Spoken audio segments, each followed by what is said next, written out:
देखिए, प्रधानमंत्री की यही बड़प्पन है। जो नेता होता है, जो जनरल होता है, वो सारा क्रेडिट अपने फौज को देता है।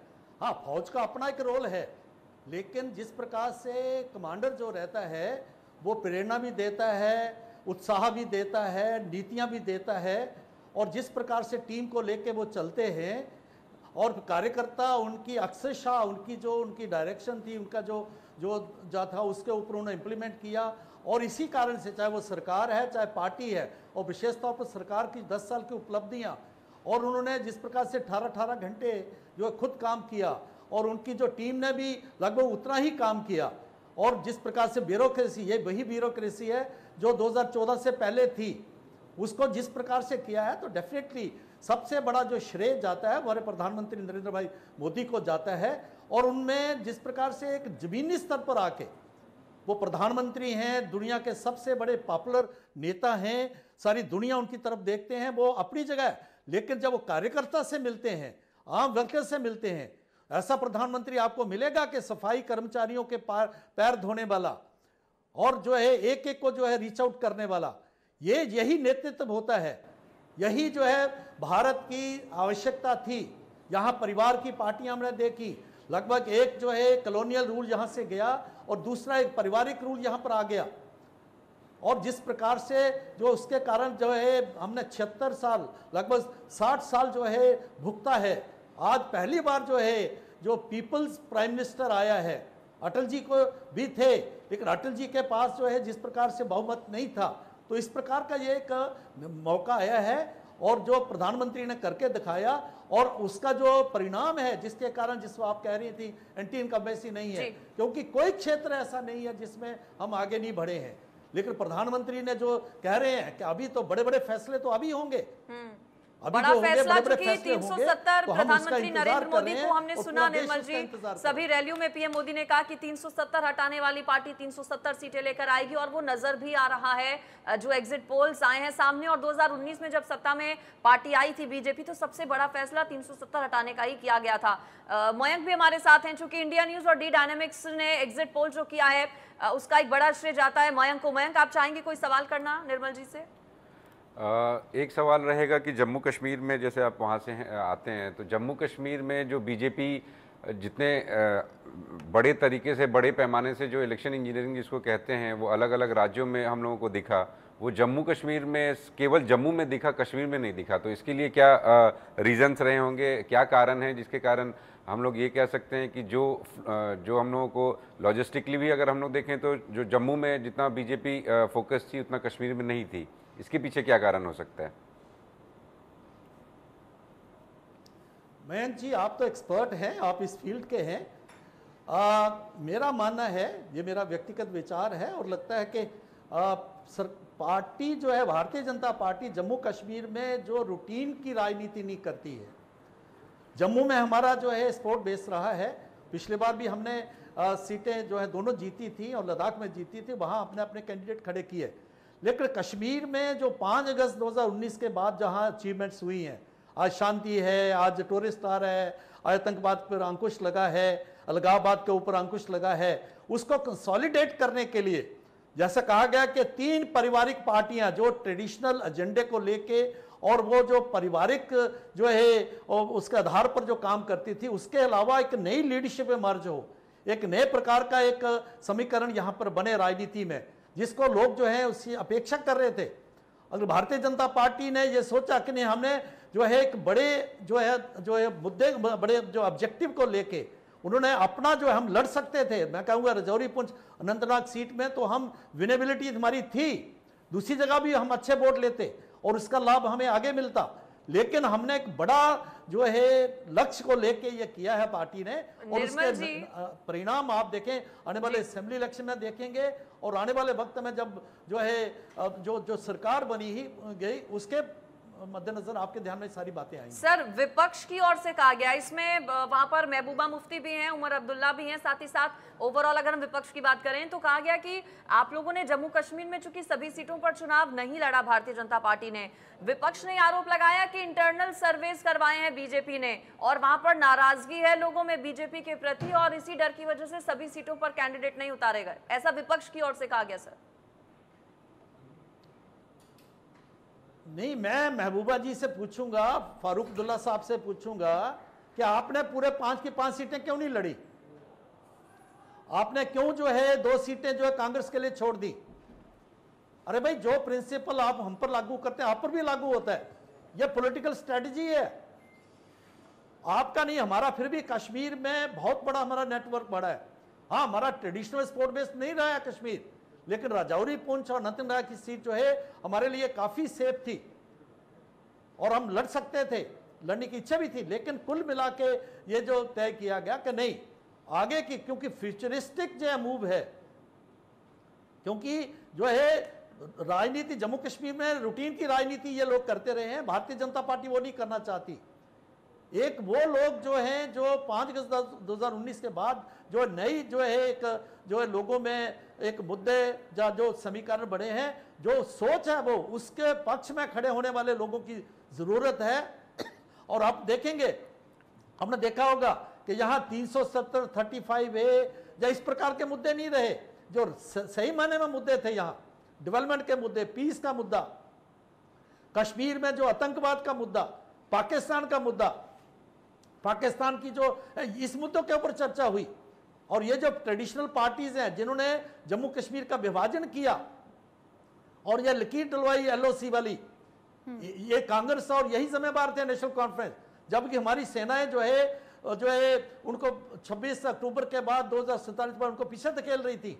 वो बहुत बड़ा षड्यंत्र था कि कश्मीर सेंट्रिक जो है पावर जो है खड़ी करने के लिए जम्मू को इन्होंने डिप्राइव किया। आज राजौरी, पुंछ और जो पिछड़े इलाके हैं, जो बॉर्डर के लोग पिछड़े हुए, ये बहुत बड़ा षड्यंत्र था। ये मुद्दे आज यहाँ पर डिस्कस हुए। तो इसलिए यहाँ पहाड़ियों को, गुज्जर बकरवाल जो STs को कभी पॉलिटिकल रिजर्वेशन नहीं मिली। आज जो है जिस प्रकार से टूरिस्ट बढ़ रहा है, तो मुद्दे जो रियल मुद्दे हैं, बिल्कुल सर, इस बात में कोई दो राय नहीं है कि कश्मीर में जो तस्वीर है, जो स्थितियां हैं, वो पूरे तरीके से बदली हैं। और वो बौखलाहट हम विपक्ष के कुछ नेताओं में भी देखते हैं और पाकिस्तान और आतंकियों में तो देखते ही हैं। आपका बहुत शुक्रिया निर्मल जी इस पर हमारे साथ जुड़ने के लिए। तो देखिए, बीजेपी को जबरदस्त मैंडेट मिलता हुआ नजर आ रहा है, प्रचंड बहुमत मिलता नजर आ रहा है। पैनल का एक बार फिर से रुख करेंगे, हमारे साथ अनिल जी भी जुड़ गए हैं। अनिल जी, स्टेट वाइज अगर हम देखें, स्टेट वाइज आप जाएंगे अगर एग्जिट पोल्स पर, तो बेस्ट परफॉर्मिंग स्टेट के तौर पर पश्चिम बंगाल नजर आ रहा है। साथ ही साथ महाराष्ट्र की तस्वीर अगर आपने देखी हो तो उस पर भी मैं चाहूंगी आप कमेंट करें, क्योंकि 19 में परिस्थितियां बिल्कुल अलग थी और अब चूंकि एनसीपी और शिवसेना में बड़ी फूट, पार्टी में भी, परिवार में भी, उसका फायदा क्या बीजेपी को मिलता नजर आ रहा है इन एग्जिट पोल्स में? दिख नहीं रहा है। जिस तरीके से अभी आप लोग अलग अलग रिजल्ट दिखा रहे हैं उसमें टक्कर बराबरी की दिख रही है। इसका एक कारण मैं मानता हूं कि महायुति यूनाइटेडली नहीं उन्होंने सामना किया, संघर्ष किया। शिंदे साहब का गुट अलग से लड़ा, तुम्हारे अजीत दादा का गुट अलग से लड़ा, बीजेपी अलग से लड़े। एक दूसरे में कोऑर्डिनेशन नहीं था, कम्युनिकेशन गैप भी थी। आपस में शुरू में तकरारी बहुत हुए, सीट के बारे में भी आखिर तक उनका संभ्रम बना रहा। तो यूनाइटेड है ऐसा चित्र नहीं दिखा। दूसरी बात ये हुई कि ठाकरे और पवार ने मिलके जम के प्रचार किया। उस हिसाब से इनका प्रचार मोदी तक ही सीमित रहा। मोदी जी ने जितना प्रचार किया उसका ही प्रभाव है कि वो कम से कम बराबरी तक आ रहे हैं, नहीं तो इससे भी बुरा हाल शायद हो सकता था उनका। मगर महाराष्ट्र के नेता जो महायुति के हैं वो बहुत कम पड़ गए। हम बहुत उम्मीद रखते थे फडणवीस, शिंदे और अजीत दादा से। अजीत दादा तो बिल्कुल ही नाकाम रहे और शिंदे का जो सहारा बीजेपी को मिलना चाहिए था और बीजेपी को शिंदे के लिए वो नहीं मिला। कार्यकर्ताओं ने एक दूसरे का काम नहीं किया, ऐसा मेरा भी निरीक्षण है। जी, ऋषि जी भी हमारे साथ जुड़े हैं। ऋषि जी, मैं चाहूंगी कि झारखंड और बिहार को लेकर भी चर्चा हो, क्योंकि वहां पर बीजेपी का ग्राफ थोड़ा कम होता हुआ नजर आ रहा है। क्या फैक्टर्स आपको लगते हैं? क्या इंडी गठबंधन ने ज्यादा मेहनत की या फिर जो ग्राउंड पर काम होना चाहिए था वो बीजेपी कर पाने में विफल रही? अगर एग्जिट पोल की बात करें, हालांकि अभी नतीजे नहीं है। देखिए, मुझे एक चीज मुझे लग रहा है कि झारखंड तो मुझे लग नहीं रहा है कि कोई प्रॉब्लम है। 12 सीट आ रही है उनकी और जो मुझे फीडबैक मिल रहा है कि 12 सीट आ रही है, एग्जिट पोल भी ये दिखा रहा है, तो बहुत कोई प्रॉब्लम नहीं है। 14 में से 12 सीट इज स्वीप, इसको आप बोल सकते हो। तो ऑब्वियसली एक लहर है बीजेपी के प्रति, और एक रकम से सोमेन ये आपके हेमंत सोरेन के अगेंस्ट एक बड़ी एक एंटी इनकम्बेंसी क्रिएट हो रही है, और आगे 3-4 महीने के बाद इलेक्शन भी है, तो वो भी बड़ा एक क्लैरिटी से चीजें आ जाएगी। बिहार में मुझे लगता है कि बीजेपी के प्रति कोई एक रकम से एंटी इनकम्बेंसी नहीं है। मुझे लगता है कि बीजेपी के सारी सीट आ जाएगी। थोड़ी बहुत जो एंटी इनकम्बेंसी है वो नीतीश जी के अगेंस्ट है, क्योंकि वो काफी साल से वो चीफ मिनिस्टर रहे हैं, तो ऑब्वियसली एक थोड़ा उनके प्रति एक थोड़ा बहुत, अगर आप बोल सकते हो, तो वो एंटी इनकम्बेंसी आपको देखने को मिलेगी। तो वो जो सीट अगर आप देखोगे घटते हुए दिखेगा, तो एनडीए में थोड़ा जेडीयू की तरफ है, वो वहां पर से घटते हुए दिख रहा है। बाकी ओवरऑल मुझे लगता नहीं है कि लेकिन कुछ चिराग एग्जिट पोल्स पासवान दिखा रहे की हैं कि आरजेडी के खाते में शायद इस बार 2-3 सीटें चली जाएं। बहरहाल इंतजार उसके लिए 4 जून का करना होगा। अजीत मंडोला जी भी हमारे साथ हैं, सुमित पीठ जी हैं। सुमित जी आपके पास आ रही हूँ, फिर अजीत सर के पास जाऊंगी।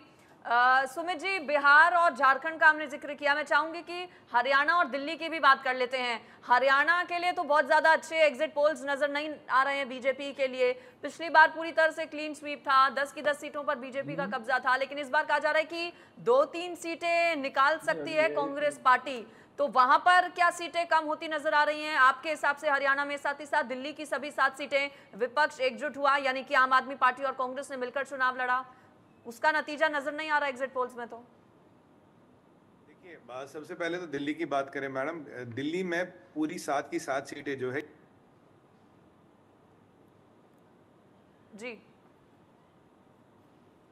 ऑडियो में सुमित जी आपके प्रॉब्लम आ रहा है, अनम्यूट हो गया है शायद, एक बार चेक कीजिए। मैं कर लेता हूँ। देखिए, सबसे पहले दिल्ली में जो हम देखने को मिला है कि देखिए पूरा विपक्ष एक साथ हो गया, केजरीवाल और कांग्रेस एक साथ आए, तब भी हरा नहीं पा रहे। केजरीवाल जी ने 25 प्रेस कॉन्फ्रेंस से कर ली, रोज के 10 बहाने का वो चार्टर निकालते हैं, रोज सहानुभूति लेने की कोशिश करते हैं, पर केजरीवाल जी एक बात भूलते हैं कि प्रधानमंत्री बनने के लिए सीटें जीतना जरूरी है। दिन में 10 प्रेस कॉन्फ्रेंस और 15 जुमले लगा के वो नहीं जीत पाएंगे। तो दिल्ली की जनता ने आपको और कांग्रेस को मिलके भी नकार दिया है, ये सबसे बड़ी उपलब्धि है। अब आपका कांग्रेस में आपका देखेंगे, अगर पंजाब में तो उनके पास 3 एक सीटें आएंगी। तो ये जो एक कॉम्बिनेशन हुआ था, जो केजरीवाल जी अपने आप को एक नेशनल लीडर प्रोजेक्ट कर रहे थे, प्रधानमंत्री का विकल्प प्रोजेक्ट कर रहे थे, 3 सीटें में सिमट गए केजरीवाल जी, 23 सीटें लड़ रहे हैं। अब तो ये भी नहीं बोलेंगे कि मुझे जेल में मोदी जी ने डाल दिया, नहीं तो हम तो भाई आग लगा रहे थे, हम तो पूरा हिंदुस्तान जीत लेते। वो भी कुछ धारणाएं इस इलेक्शन ने ऐसी सेट कर दी है कि जहां आपके पास चरित्र की शक्ति है, जहां आपके पास ईमानदारी की ताकत है, कितना ही ड्रामा कीजिएगा, कितना ही सहानुभूति का वोट लीजिएगा, जनता जनार्दन टस से मस कॉम्बिनेशन की आपने बात कही कि कॉम्बिनेशन बनाने की कोशिश आम आदमी पार्टी और कांग्रेस ने की, लेकिन पंजाब में तो कॉम्बिनेशन बना नहीं। और दूसरी चीज ये कि क्या इस बार जो सारा चुनाव था आप और कांग्रेस का, वो सोशल मीडिया पर सीमित रहा? क्योंकि लगातार हमने ये देखा है कि अरविंद केजरीवाल बार बार